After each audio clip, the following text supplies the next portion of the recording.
Hey guys, so I thought this video could be kind of a part 2 to my first video on undifferentiated connective tissue disease and pregnancy. This one will be more of the second half of my pregnancy, going into my labor and delivery, and then how my recovery has gone. So, going into my third trimester is when I met my new rheumatologist for the first time, and she was really nice. She actually told me some things that I haven't heard before. So, all my doctors had told me it was safe to take Plaquenil or hydroxychloroquine while pregnant. Some doctors say it's not okay, and mine were all okay with it, saying that it was safe. So, I continued it while pregnant. And she had actually told me that because I was taking Plaquenil throughout my entire pregnancy, that my recovery should go a little smoother than as if I had stopped it. Because going into the pregnancy and during the pregnancy, I had read from other people that their recoveries were really bad with the UCTD. And it's just afterwards they couldn't move, they were in so much pain, so I was really scared for that. So when she told me that it would be a little smoother, I thought it was kind of a relief. So I was kind of holding on to that, hoping that that's kind of true. The round ligament pain was better. The only thing that I really had towards the end of my pregnancy was that I carried really low, and especially when my belly dropped, which to me felt like it was around 30 weeks. You know, he's my first child, so this is all new to me. So for me, it felt like it dropped around 30, 31 weeks. And so carrying really low, that kind of caused a lot of pain and discomfort for me. So at my 36-week checkup, I was 3 centimeters dilated and thinned out. So getting closer to my due date, I was stressing out because for Mark to get there, it would take literally all day between the flights and driving to our house. So as we got closer, that was kind of stressing me out that he was going to miss the birth. So at the 37-week appointment, I brought that up to my OBGYN, and he said at my next appointment, if my water hadn't broken yet, that they would induce me the next day because the earliest they can induce is 39 weeks. So I bring this up to Mark, and he's able to switch his leave dates with his command. And as we're getting closer, everything feels different every day. So I brought that up to Mark. I was like, is there any way you can talk to them about getting here earlier? I feel everything feels different every day. I don't know that I'm gonna make it. And so he was really reluctant to do it, and I kept pushing it. I was like, I feel like he's gonna be coming soon. Can you really talk to them? So they were nice enough to let him fly out May 18th. He just kind of mustered, checked in, and then left. And so, what was that? And so, what was I saying? We have the baby. I have Mr. Granger here with me. So he flew in May 18th, took him all day. We had terrible thunderstorms where we were at. It kind of messed with some of the flights. He barely made his connecting flight, and then he ended up getting to the house at 8 p.m. So he had about 10 hours of travel time, so he was exhausted.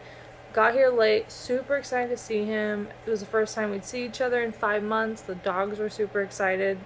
So he got here the night of May 18th.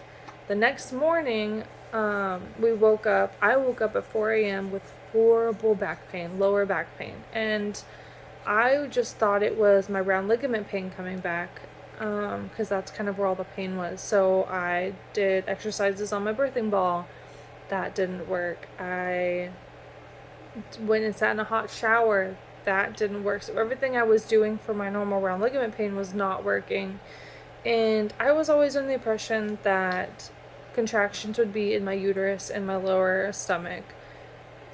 No, everything was in my lower back. And so around 6 a.m. I started making out contractions in my back. And I was timing them. I did horrible at timing them. Then around 7 a.m. my mom called my OBGYN, their 24-hour line, told them I was going to head to the hospital, get checked out, see what was going on.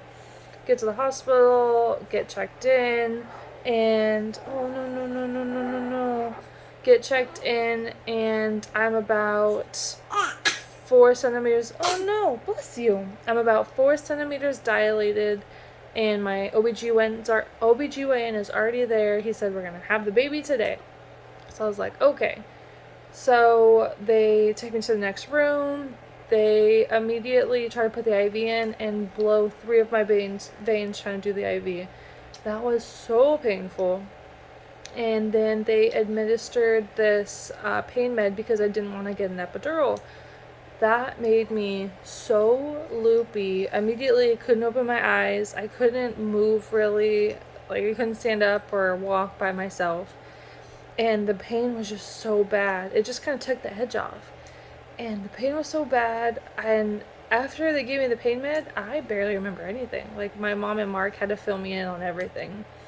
So I just remember trying to get comfortable, trying to move, and my mom and Mark would be like, okay, what are you trying to do? Because you can't do this. And so I would just tell them, like, I don't know what I'm trying to do. I just need you to move me. I need to get the pain to stop. And the things that I remember was at one point my doctor came in and said, we're going to break your water. That's the only part I remember was him saying that. I remember an older gentleman standing above me mentioning something about an epidural and then waiting for me to respond, which I don't even really know what he said, but Mark said I was nodding and said I knew. Then at one point I told my mom that the pain would not stop. There was no break in the contractions. I was in so much pain. And then I told her, the next thing I remember was I told my mom my body's starting to push. And then all of a sudden they rolled me over and the nurse told me I had to hold my legs. I was so tired. I was in so much pain. I was like, I can't do this. And she told me I could. And it took about 4 pushes and he entered the world at 12:50 p.m. But my mom and Mark filled me in on I was moving so much that they had to insert a heart monitor for the baby because the one on my belly kept coming off. They also told me that the doctor manually broke my water at 5 centimeters, like around 10 o'clock. And the guy came in to talk about the epidural, but I guess he came in, I think, too late. I don't know. My mom said that they like to do the epidural at 5 centimeters, but I was already past 5 centimeters when he came in to talk to me. So it was just like, I don't remember anything, and it was just a crazy mess. But I only had to get 1 stitch, which compared to some people is just, I couldn't imagine having more stitches. And just having him, it was crazy. I don't know if it was because I was in so much pain, but when they first laid him on my chest, it was just overwhelming. It was a lot happening. There was no break in giving birth and them trying to birth the placenta. And then as soon as the placenta out, he was stitching me up. There was no break in the pain. And it was just like, at some point, I was like, I just want to stop being touched. I just want people to stop touching me, leave me alone. So it was hard, but then once it kind of calmed down and there was less people in the room, then I could finally like take in everything that just happened. And really, it was just amazing. And I love my little man. I can't believe he's not in my belly anymore. It's crazy. So for recovery, I think it went pretty normal for childbirth with the bleeding and the pain. I don't think I had a flare up. The pains that I felt, I believe, are pretty normal for having a baby. There was mornings where I'd get up in the middle of the night because I asked Mark not to help me at night since he was only going to be with me for a month. I didn't want to rely on him at night. So there was nights where I go to pick up the baby from the bassinet and I could barely walk. Like, I was in so much pain. So I don't know if that was normal, but the fatigue, I believe, is already normal. I actually don't really have any joint pain. I mean, knock on wood, I don't want to jinx myself, but I feel good. Before having the baby, I was taking 2 Plaquenil a day. I could barely walk upstairs. That was before getting pregnant, and now, like, I want to go do things that I haven't wanted to do in so long. I don't feel the pain. I feel tired, but my knees feel good. I haven't really used my hands enough to test out how my hands feel. I feel like they would still probably cramp with like writing and things like that. But just the pain and the just not the motivation to not do anything is it's not there anymore. I want to go out and help my parents on the property. I want to go chop wood. I want to go mess with things. Like, I feel amazing. And didn't expect that. It really surprised me, and I think my doctor was right with how me staying on Plaquenil probably made a huge difference. And I feel so good right now, and I hope it stays. um, I'm just excited to kind of get into working out. I just had my 6-week checkup. Everything looks good. My parents just had their pool built so I can get into the pool. And I'm just excited to be able to do things with Granger as he gets a little older. I was always worried that because of my connective tissue disease that I might not be able to do some things with him. But right now I feel so good. I have hope that I will be able to kind of stay active with him as he gets older. So it's kind of nice to hear that there is hope, that it's not always going to be really bad after giving birth. There are people that have horrible experiences after childbirth with having a flare up and not doing okay.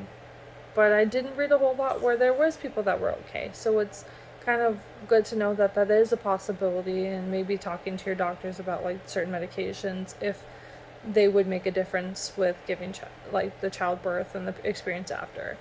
But that's kind of my experience. I'm surprised with how it went, and I'm relieved that it wasn't as bad as I thought it was going to be with the flare up and everything, and how my recovery has been. But yeah, I feel good. I'm happy, and we're doing really good. And we had an amazing month with Mark, and we talk every day. We Skype, and there's hope that maybe he can come back one more time before he leaves, but we're not going to hold on to that and get our hopes up. If not, worst case scenario, we see him in 2 years almost. A little under 2 years. So we're trying to make the best out of the situation, and we're all doing really good. And the little man is happy and content right now, just chilling out. So we're gonna go play and maybe do some tummy time and hang out while he's happy. So thank you for watching, and I will see you guys next time. Thanks, bye.